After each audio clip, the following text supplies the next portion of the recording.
Hello! Audible pa ako?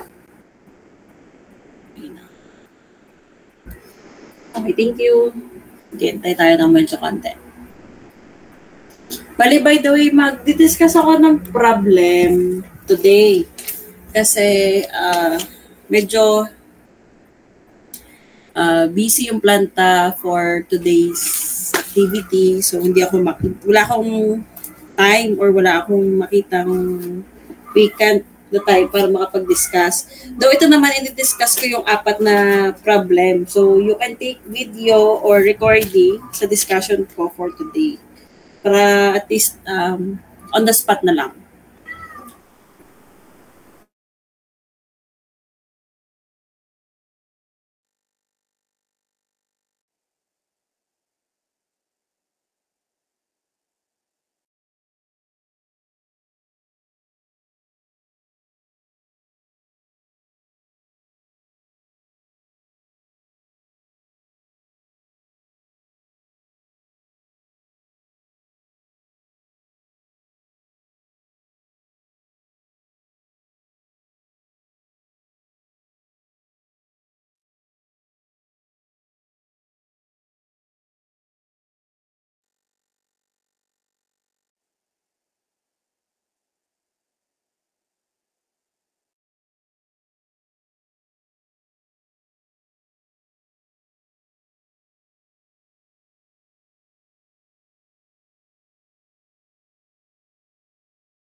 Okay, so start tayo. Check muna ako ng attendance. By the way, na-check ko na yung mga pasado sa exam and I think may siyam naman. Nakapag-plus pa ako ng 5 doon. So, 9 yung 50 and above. Oh, 9. And the rest are below 50. So, yon. Okay? So, check muna ako na attendance. Ada Jo? Wala. Alday? Arada? Aspekto? Nakita ko na siya. Baryon? Biko. Bundalian. Hindi daw siya maka-attend. Parang nabasa ko. Carillo. Ay, nandiyan si Bundalian. Sino yung... Or dun sa rin pala. Carillo. Castillo Charisme. Okay, dyan. Castillo Dominic. Nakita ko na yung name. Castillo Roxanne. Seniza. Cubio. De Ramos. Di Makulangan. Espiritu. Plansya. Francisco.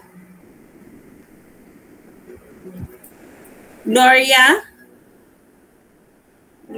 Gonzales, nakita ko na. Guarino. Icaro. Ilagan George. Ilagan Roan. Likop Lumanglas. Makabuwag. Blessy Magbuo. Malabanan.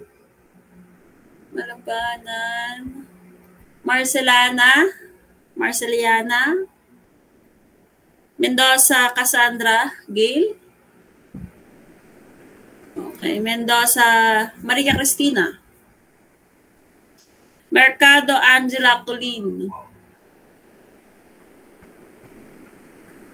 Morales. Pagaduan. Panaligan. Paranaque. Ay, Panaligan nandyan. Paranaque. Perez.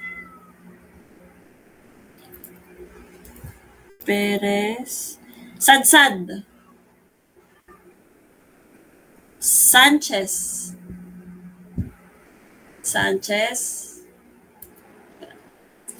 Sayat. Sim. Ako na, and Villaruel.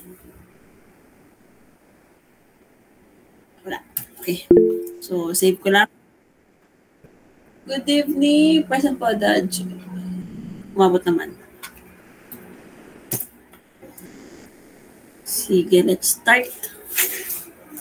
So, mag-share muna ako ng screen ko.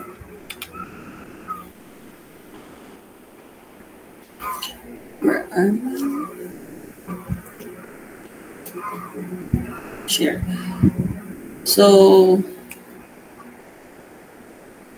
yan, kita nyo na, may whiteboard.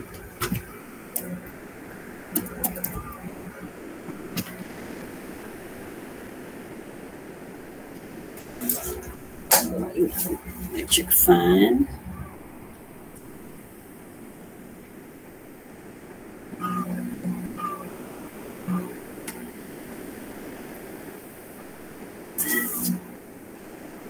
Okay, so lahat naman ay naririnig ako, and meron naman kayong copy ng inyong sarili-sariling lecture note. So, hindi na ako magpa-flash na kahit na anong problems para hindi pa ikot-ikot ang ating screen. Okay? So, natapos tayo sa problem number 6. Tama? Okay. So, balikan ko lang yung problem number 3 na sabi ko sa inyo assignment. I-solve na rin din natin ngayon para lahat natakal natin before tayo mag-move. Kasi parang sabi ay lecture, isa na lang yung lecture na remaining sa atin before mag-finals. Okay? So, visible naman yung screen ko. So, for problem number 3, yan. So, a heat pump is to maintain a house at 20 degrees Celsius when the outside air is at negative 25 degrees Celsius. It is determined that 1,800 kilojoule per minute is required to accomplish this. Calculate the minimum horsepower required. So, ang hinahanap sa atin dito is work. Kasi yun lang naman yung may horsepower or power. Diba? Ang work ay in terms of equivalent siya sa power in terms of per second siya. So ano ba yung mga given? Una, meron tayong dalawang temperature na given. Alin ba yung TH at alin ba yung TC? So dahil mas mainit yung 20, so yun yung ating TH. Then, kita natin yung TC ay yung negative 25 degrees Celsius. Okay? So, may isa pang given. It is determined that 1,800 kilojoule per minute is required. So, kinakailangan. So, ito yung ating tinatawag na heat input. So, ang heat input natin ay tinatawag din natin na QH. Okay? So, yun yung required natin. So, ang QH natin is equivalent sa 1,800 kilojoule per minute. Okay? Yan. So, para makuha ang work, ano ba yung iba't iba nating iba't iba nating formula in terms of work. Okay? We have W equals QH minus QC. Yan. Meron tayong ganyan. Then, kung makikita nyo doon sa lecture note nyo, yung parang, ano nga to? Omega. Ito. Omega equals QH over W. Yan. Meron din tayong formula ganyan. Then, yung QH natin, ipinakita ko lang to, ay equivalent din sa QH over QC, QH minus QC. Dahil dito. Yan. And, equivalent din to sa TH over TH minus TC. Tingnan niyo yung inyong page number 5, yung regarding sa heat pump, coefficient of performance. So, makikita niyo yung equations na yan. Nakita niyo? Yan. So, dyan ko kinuha kasi sabi naman dito, heat pump. Diba? So, heat pump yung hinahanap, heat pump yung ating given or isosolve natin. So, ang final equation na gagamitin natin to find the W is QH over W equals TH minus TH over TH minus TC. Naintindihan kung saan dito nanggaling? Naintindihan niyo kung saan nanggaling? Okay. So, ngayon, yung QH natin ay naka in terms of kilojoule per minute. So, to find, kasi required sa atin is horsepower.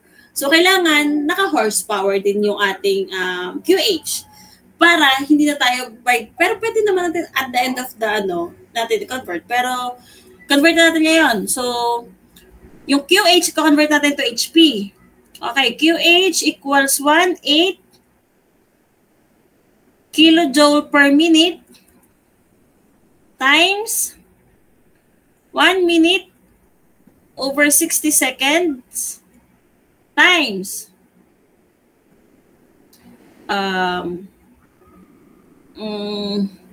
ito ay naka-joule per second na. So, naka-kilowatts na ito. So, 1 HP over 0.74 kilowatts. Oh. Wait. Para madali sa inyo. Ito ay naka 1 kilowatts over 1 kilojoule per second. 1 HP over 0.746 kilowatts. Okay. So, ano magiging value natin ng QH?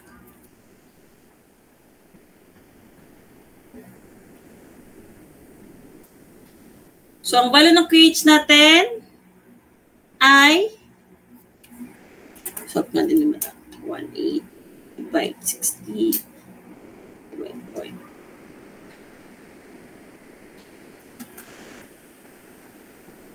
40.2145 HP. So, we can now solve the W. So, 40.2145 HP over W equals, ito, i-convert nyo muna to sa ano ha? Sa Kelvin. 20 plus 273.15 ay 293.15. Na-Kelvin na to. Then, negative 25 plus 273.15. 248.15. Okay, so substitute natin dito. 293.15 Kelvin over 293.15 Kelvin minus 248.15 Kelvin. So, kung gusto nyo shift solve, pwede. Kung gusto nyo mano-mano, pwede din. So, try to solve it on your own.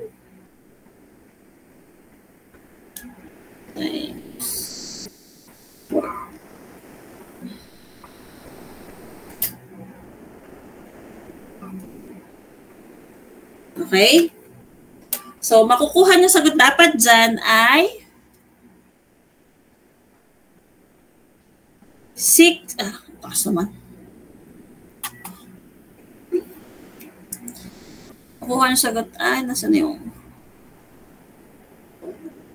6.1731 HP. So, that's the final answer for number 3. Okay, so screenshot if you want. And move na tayo sa problem number 6. Counting 3, 2, 1. Mag-new sheet na po. Pero save ko to. Save. 3.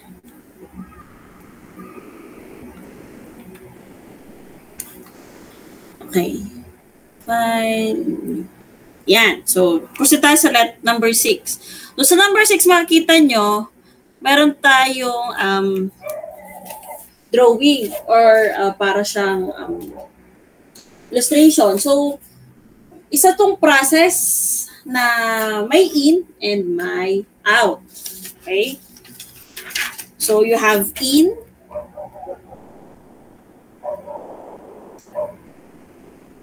and you have out. Bakit equal yung in and out? Kasi sabi sa problem, this is a steady state flow process. So, pag sinabing steady state flow process, ito ay kung ano yung pumasok, yun din yung lalabas. Okay, kaya siya is in equals out. Naintindihan?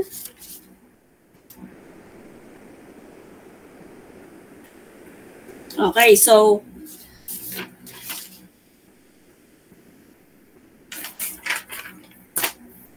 Q na pumasok. Ano ba yung mga Q na pumasok? So, yung figure. QA. Okay? Or yung volumetric flow rate ng QA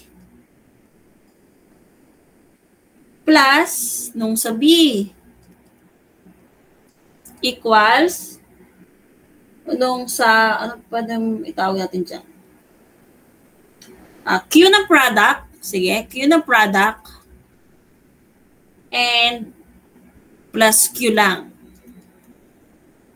Okay, nakita niyo yan? Q ng product plus Q. Yan. So, to solve the Q,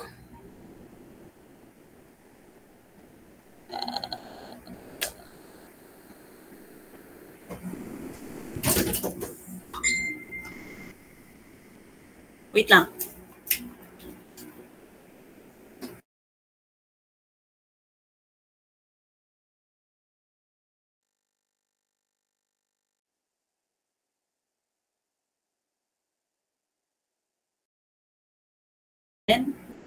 Okay, to solve the Q,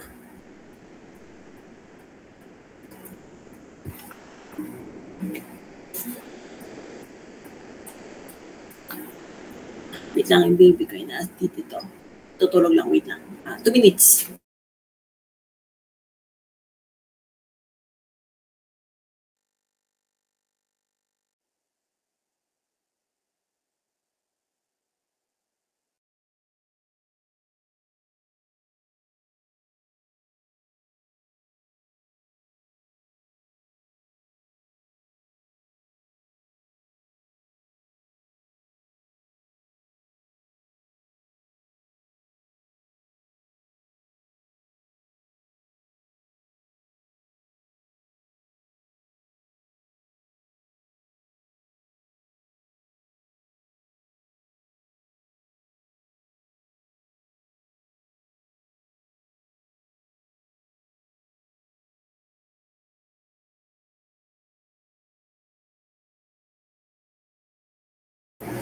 Yan. Sige, tuloy natin.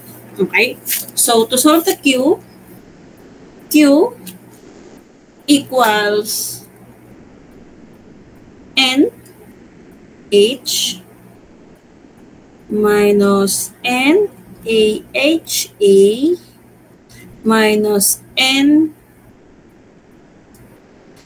B H B. So, para ito dun sa isa, para dito, ito ay para dito, and ito ay para dito. Okay? So, simplify lang natin. NA dot times H minus HA plus N H minus HB.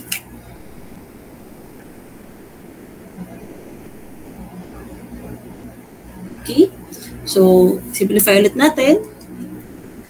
Ang H ay equivalent sa enthalpy ito. Equivalent ito sa CP delta T. So, NA CP, huwag nakalimutan yung dot lagi, CP T minus TA plus NB dot CP T minus TB. Okay, so let's simplify again. CP times NA times T minus TA plus NB times T minus TB. Naintindihan ko bakit ganyan ang naging, steps ko. Okay, so Q equals H. Yun nga lang naka in terms of mole. Then, ang H is equivalent sa delta H equals CP delta T. Kaya naging CP. Kaya nagkaroon ng CP. Kasi ito po ay delta H. Same din dito. Then, ito yung tatawag natin na CP delta T equals delta H. Or equivalent din siya sa Q. Naintindihan? Okay. So, Substitute natin. Ano ba yung CP natin? Hindi ko na binasa yung problem hat. Napakahaba. Nandiyan pala agad ako. So, inirabi ko muna. Ano yung CP na given sa atin? Sabi dito ay 7/2 over R. Okay. So, 7 over 2 times 8.314. Okay. So, ano ba yung NA natin? Kita nyo naman dun sa figure na yung NA natin ay 1. So, 1 times ano ba yung T? Yung T po ay yung 400. Kita nyo naman dun sa figure. Kita nyo sa figure, may T equals 400. Nakita? Okay, so 400 minus, ano yung given na TA natin? 600 plus, ano ba yung NB natin? Ang NB natin ay 2 times 400 again, minus natin ng 450. Okay, try to solve this on your own and makukuha natin yung Q.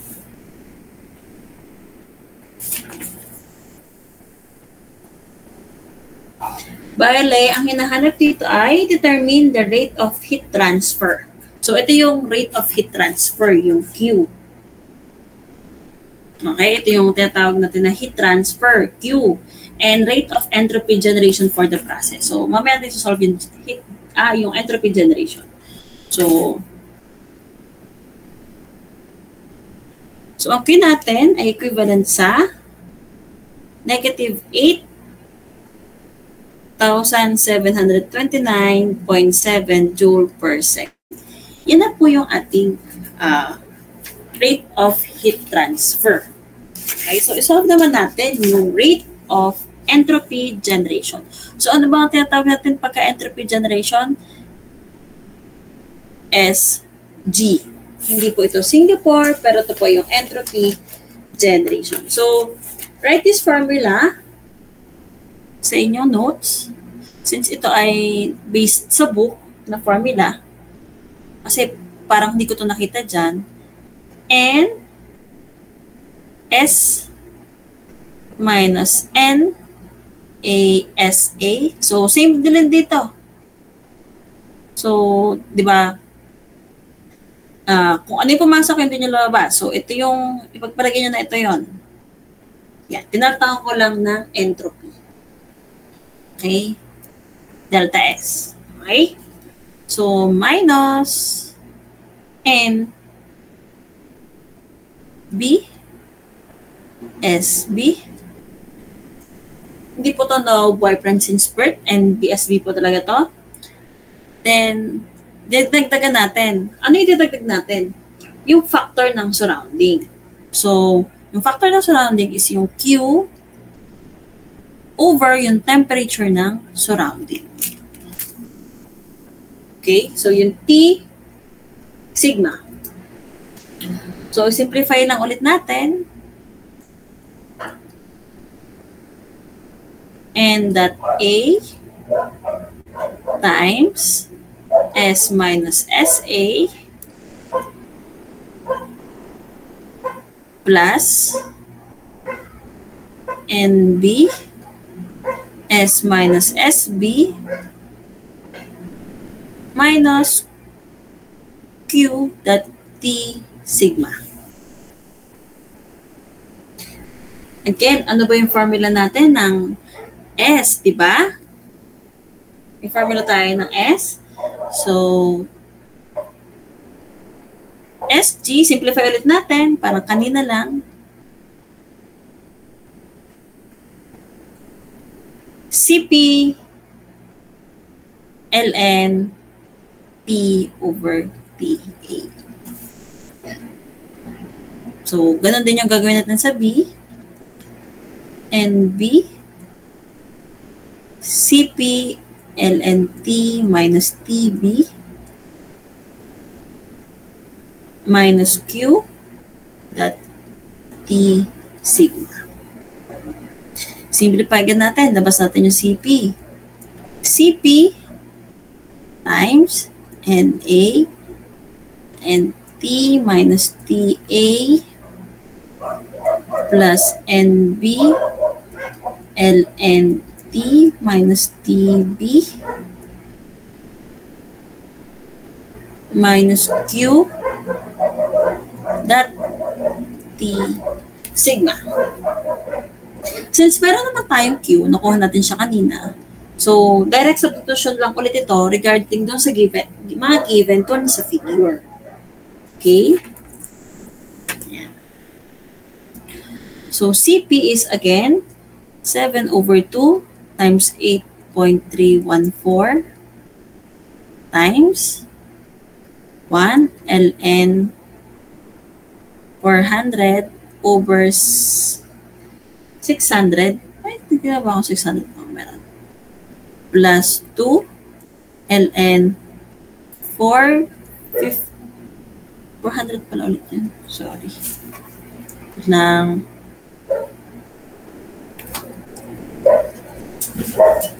400 over 450 plus minus to. Minus, this since negative, 8729.7 divided by, ano ba yung T na surrounding? Yun po yung, may nakalagay dito, the surrounding are 300 Kelvin.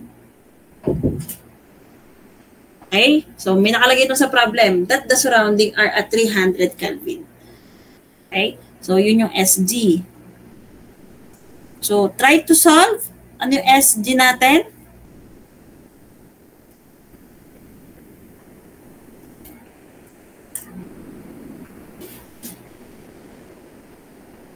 So, magiging plus ito.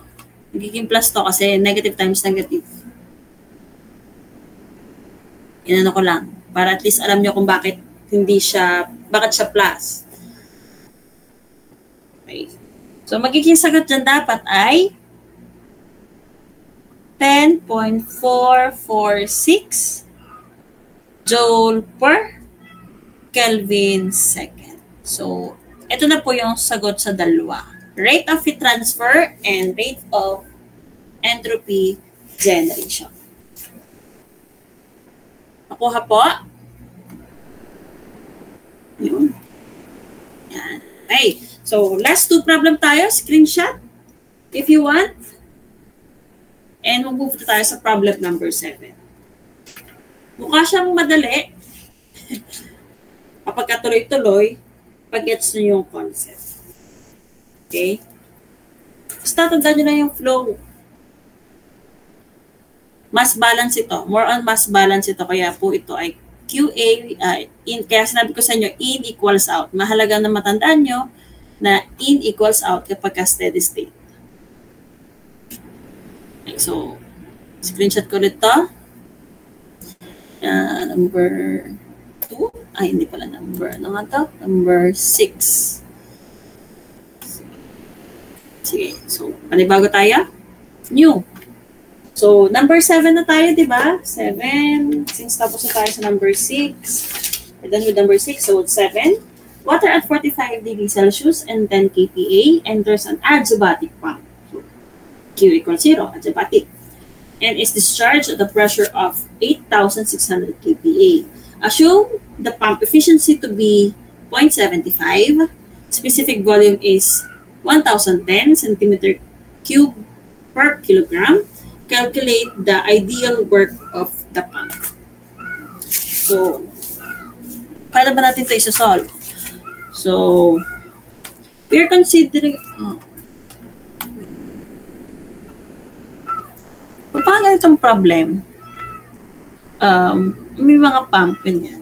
Normally, gumamit kayo ng energy balance. Okay?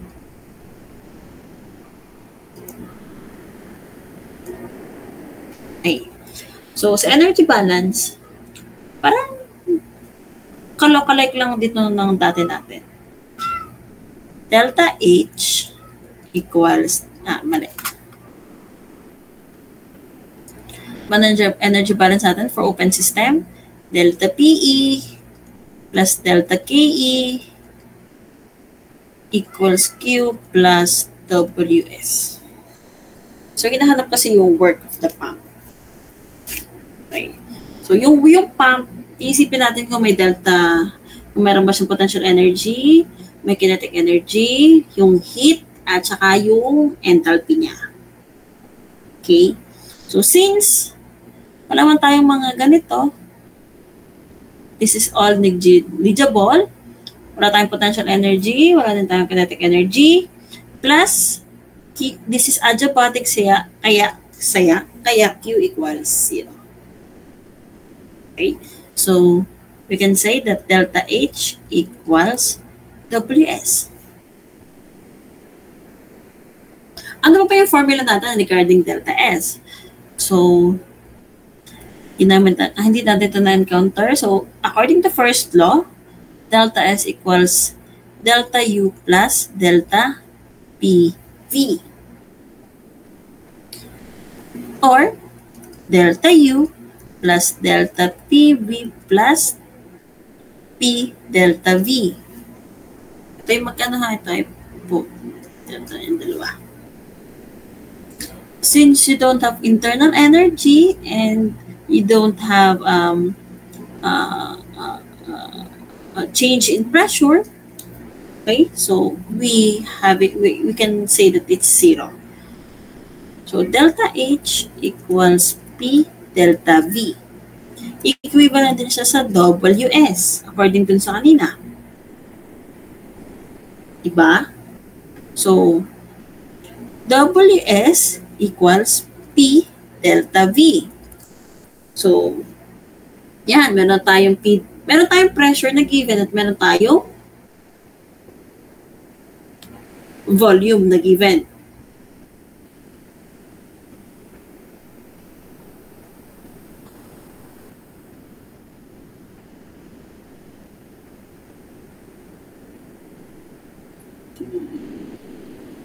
Wait. P delta P plus. Okay. Mali pa lang akin na 0. Erase. Hindi po ito ang 0. Wala pala tayong change in volume. Kaya ito ang 0 dapat. Ay. Yari. So, ito yung 0. So, ito dapat ay delta P. Ang bulbul si ma'am. So, ito ay P delta. Inulit mo lang, ma'am eh. Wait lang. Ito ay delta P V. Yan. Then, yung sunod ay delta P. Since meron tayong given na dalawang pressure dito eh.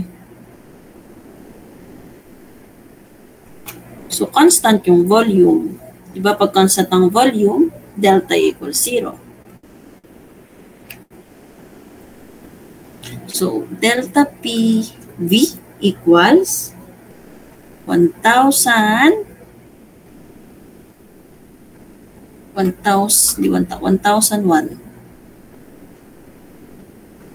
Okay. 1,001 centimeter cube per kilogram. Convert natin sa ano muna, sa cube. 1 metric equals 1,100 centimeter. Oh, lagyan nyo yung ganyan. Saka nyo times ang 86 kPa minus 10 kPa. So, mahahanap nyo yung work ng shaft. Or ideal work mo na to. Work ng shaft na. Wait. 115.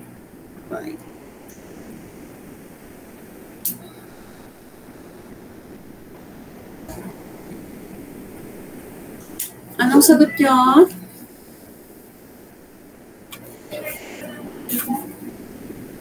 Dapat ang sagot nyo ay 8.6759 kilojoule per kilogram. Okay, very good. So, Pero ang hinahanap natin is calculate the ideal work. So, tingin kayo sa inyong page. Doon sa page 10, meron daw formula regarding ideal work. Okay? So, yung yung pump efficiency is equivalent to work ideal minus over work ng shaft. Or work ng shaft over work ideal. So, ang gagamitin natin dito ay yung equals actual work over work ideal. Yan po yung gagamitin natin.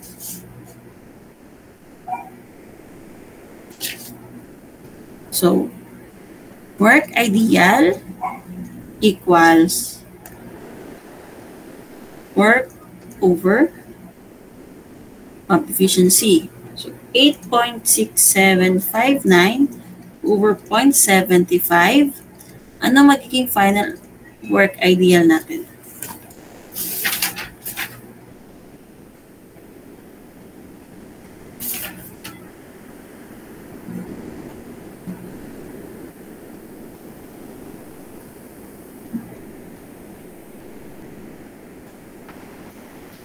Ang work ideal natin ay 11.5679.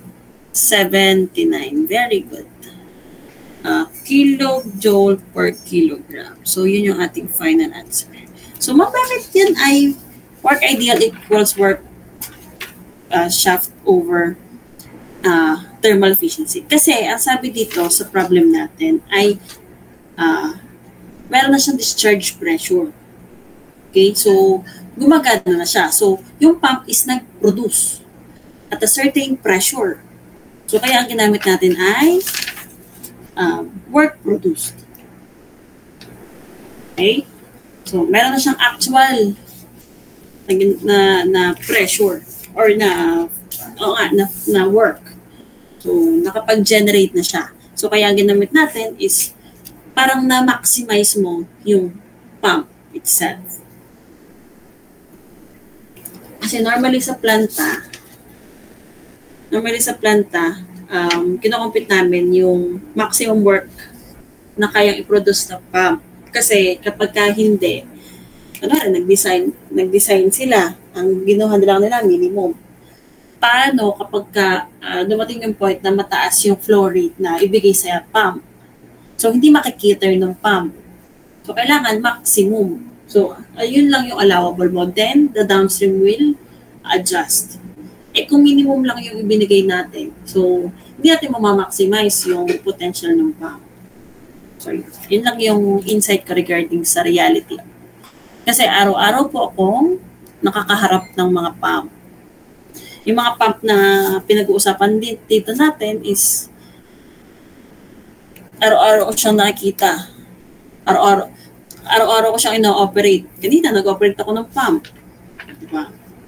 So, yun. Pero hindi naman ito naman ikinocompute ng mga process engineer. Kami lang ay more on the operation side. Okay? So, last problem na tayo. Screenshot, if you want. And let's move on sa problem number 8. So, this is the last problem regarding our lecture 5. So, definitely tapos na tayo sa lecture 5.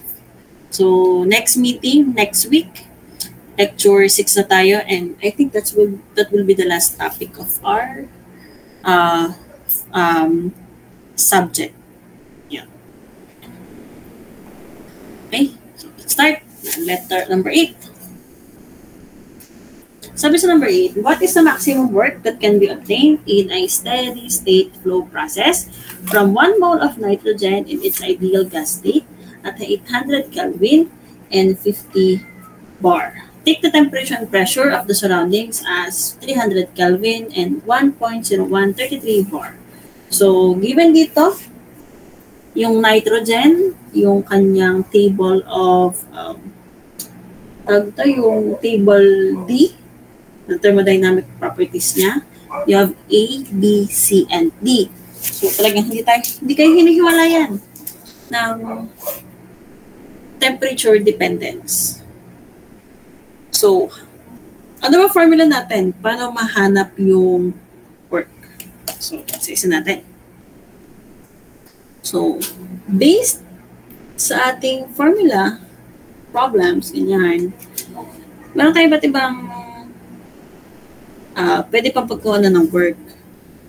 So, pero pagka temperature dependence, ang pinag-uusapan, temperature dependence, pagka ganitong mga problem, ang formula na, ang hinahanap sa atin is work. Maximum work daw. So, maximum work is also called natin na ideal since we have the ideal gas dito, or ideal. So, ano yung formula natin? Work ng ideal equals delta H IG minus T ang surrounding times delta S IT or ideal gas. So, saan po yan natin? Makita niyo yan sa calculation of ideal work sa page 10. Yun. Makita niyo na yun. Yung second formula. Yung magkatabi. Nakita nyo? Page 10. Okay. Nakita nyo yan? Formula. Idea. Sige. So, isa-isahin natin. Hanapin natin. Kasi wala naman tayong given na ito. And wala din tayong given ito. Meron lang tayo dito. Kasi sabi, the temperature and the pressure of the surroundings is as 300 Kelvin. So, meron tayong, alam natin na yung T ng surrounding ay 300. Okay, so isa-isahin natin. Unahin mo natin yung delta HIG. So, for delta HIG, ito naman ay na-encounter na natin. Hindi naman lingid sa kalaman nyo ito. Ito naman ay nakita na natin. Okay? So, delta H for IG is, since this is temperature dependent na naman, CP delta T.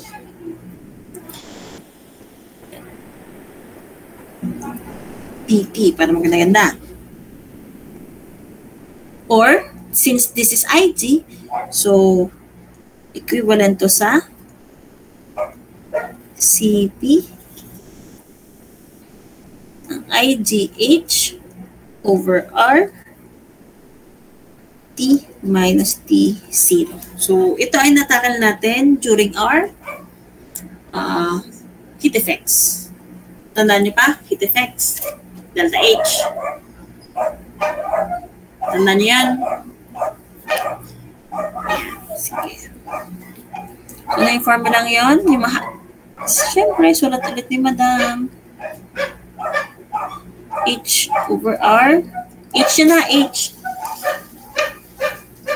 Hindi ko na susulat yung complete formula. Susulat ko na lang yung mga value.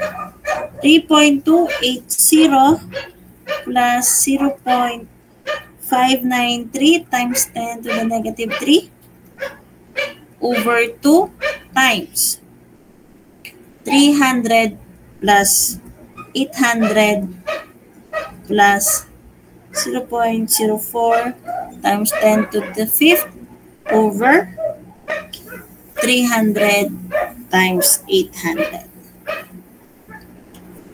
Times natin na ay, sige, yan muna. Kung sa times natin,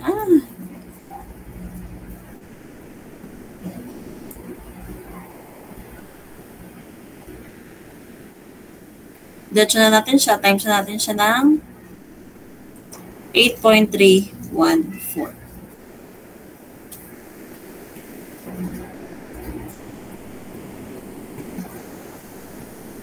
So, ano magiging sagot dapat dito?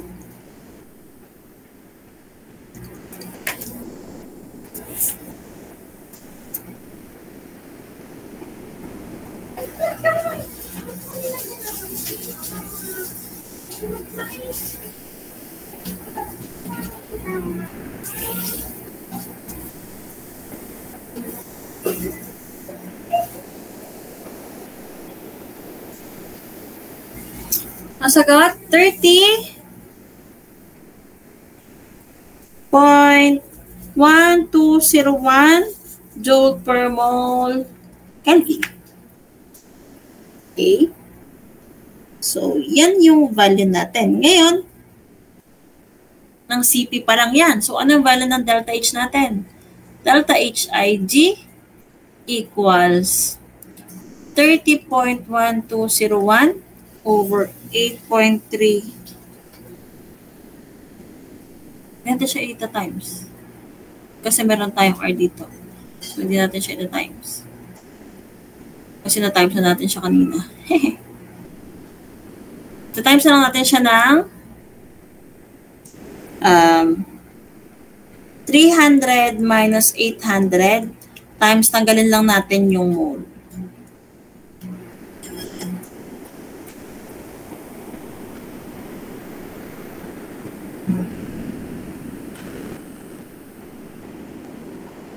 Masusundan ba? I-counter check nyo ha. Baka mali yung computation ni ma'am. Baka mali yung computation ni ma'am, i-double check nyo.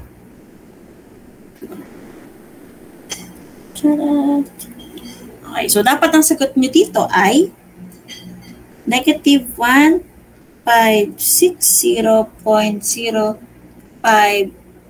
joule.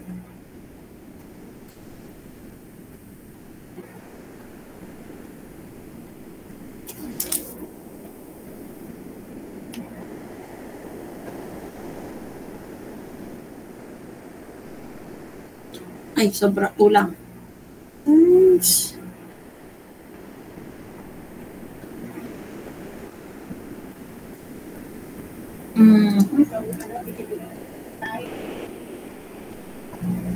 Ito ay dapat ay kinumpit ko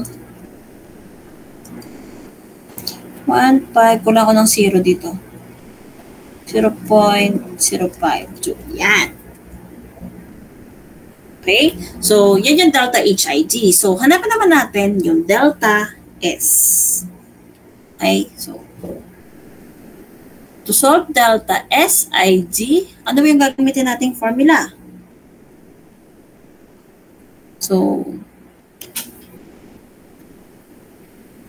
delta S over R equals, halos parehas lang din siya kanina, EO CPIG over R dt over T. Ito lang yung may kadagdagang ln T minus P0. So, nagamit na natin to. Parang problem number... Ibang problem. Problem number 5 yata. 5. Nagamit na sa problem number 5. Paghanap ng delta S. Yun. Very nice, guys. Very nice. Okay. So, same again. May delta, meron tayong delta CPIG. So, CPIG over R. Ito ay naka in terms of S. Equals. Iba ito. 3.280 plus 0.593 times 10 to the negative 3 plus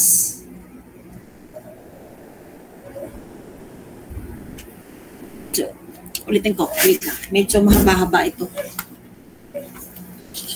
Wait lang po.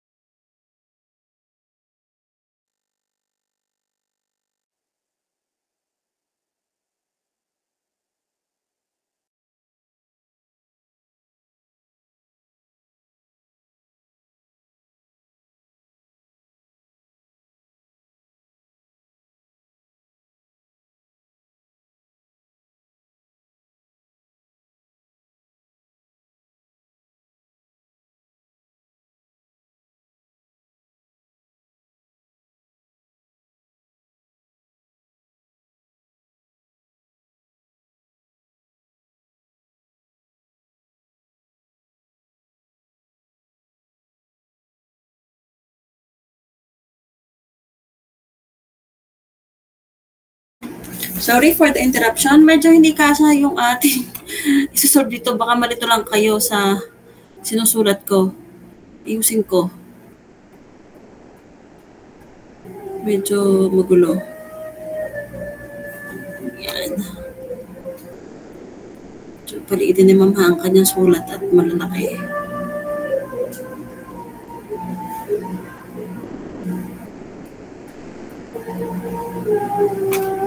Sige. Mas problem na naman po. Tapos tayo ng 8. So, CPIG over R. Ito yung naka in terms of S since we are using entropy. So 3.280 plus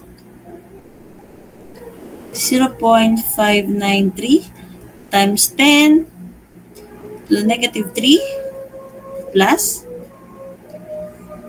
0.04 times 10 to the 5th over 800 square, 300 square,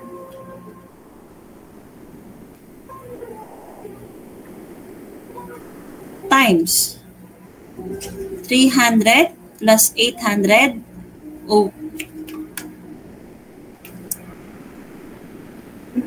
over 2. Ito ba ito si Ma'am?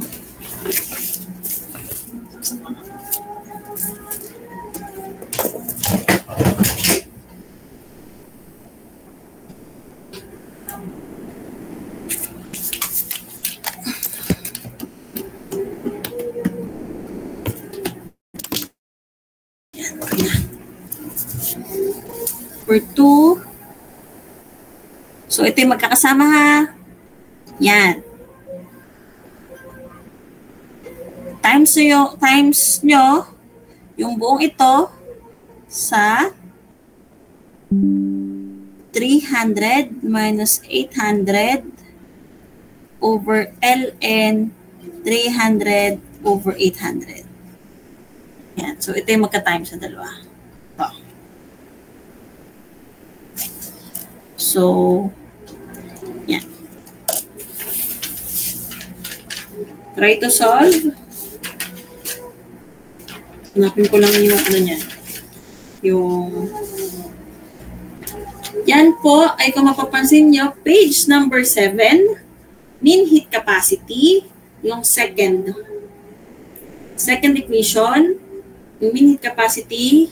So, if malabo yung sulat ni Ma'am, you can check yung equation na ito, tapos i-substitute nyo yung aking sinagot, ay yung aking nilagay. Wala po tayong letter C dito, kung mapapansin nyo. Sa problem natin is wala tayong value ng C. Okay, so letter D agad tayo.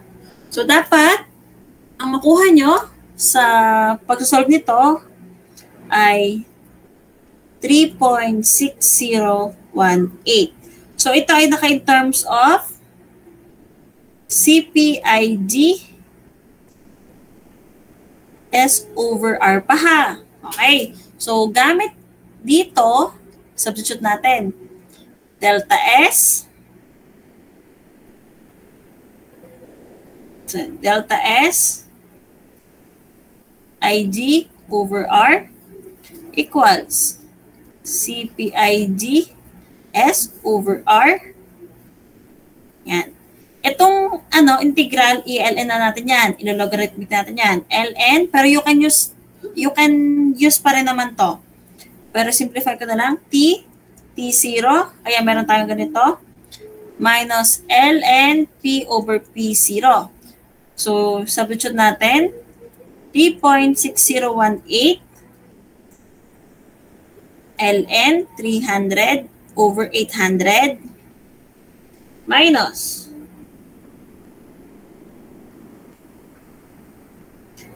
ln. So, ito yung surrounding sign P. 1.0133 over 50. Dalawa lang naman yung nakuha natin dyan,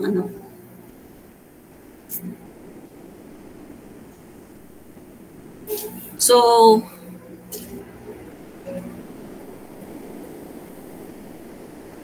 yung sagot, ito yung nakatimes. Delta S ay G over R. So, ang magiging sagot dapat dito ay 0.3661 joule per mole. Ay, joule per mole. Ito lang natin muna na ilagay ng unit para hindi tayo malito.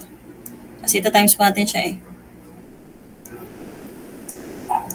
So, delta SIG, may R pa tayo ha, 0.3661 times 8.314 times 1 mole.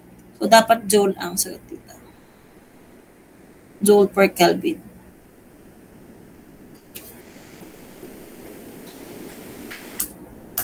Times 1. Kano sagot dapat dito?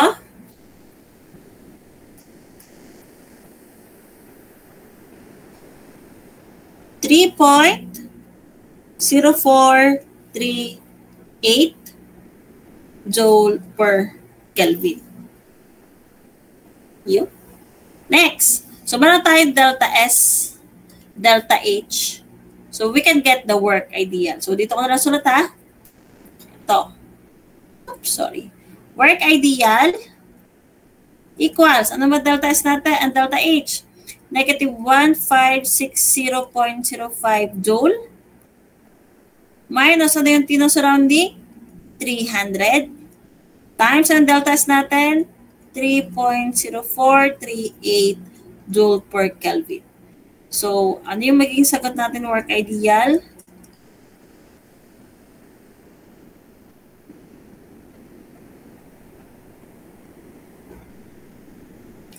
Times nyo lang ng 300, tapos i-minus nyo sa 1500.05.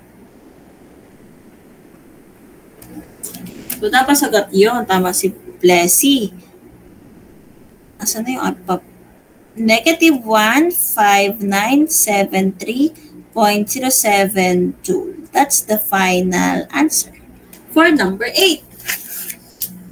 Okay? So, step by step natin sinagutan ang problem number 8. Sana pag may kamukha ng problem na ito ay inyong makuha sa finals ha. Aralan yung ito. Meron na tayong screen recording nito so you can review back yung problem na ito. So, mag-stop lang ako ng ano. Wait lang ha.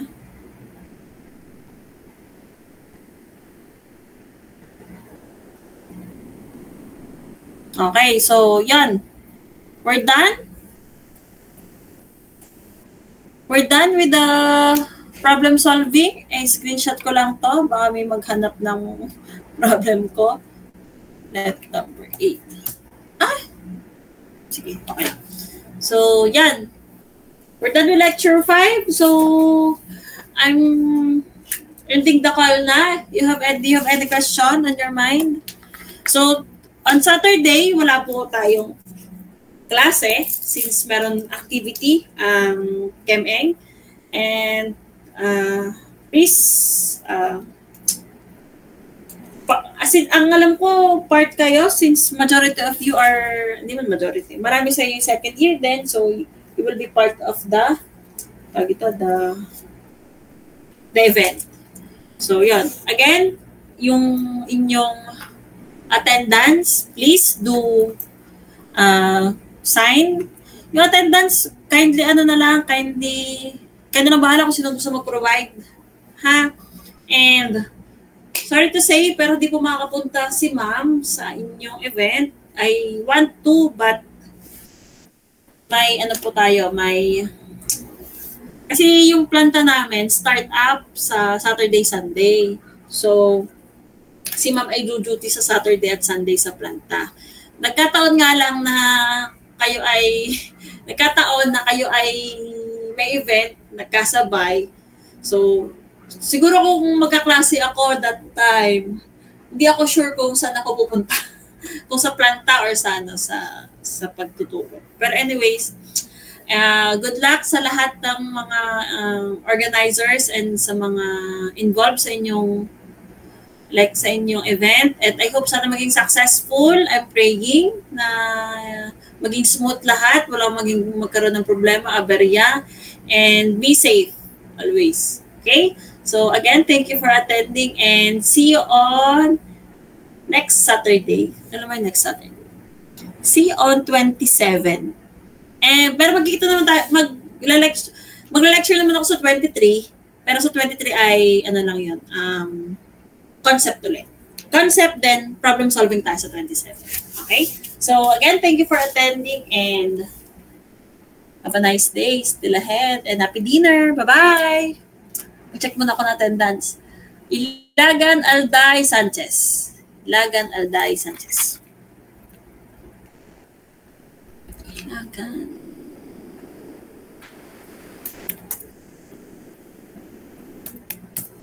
Sanchez.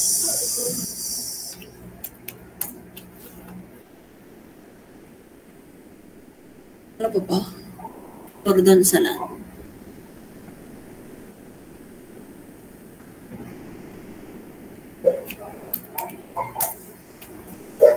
Okay, sige. Bye!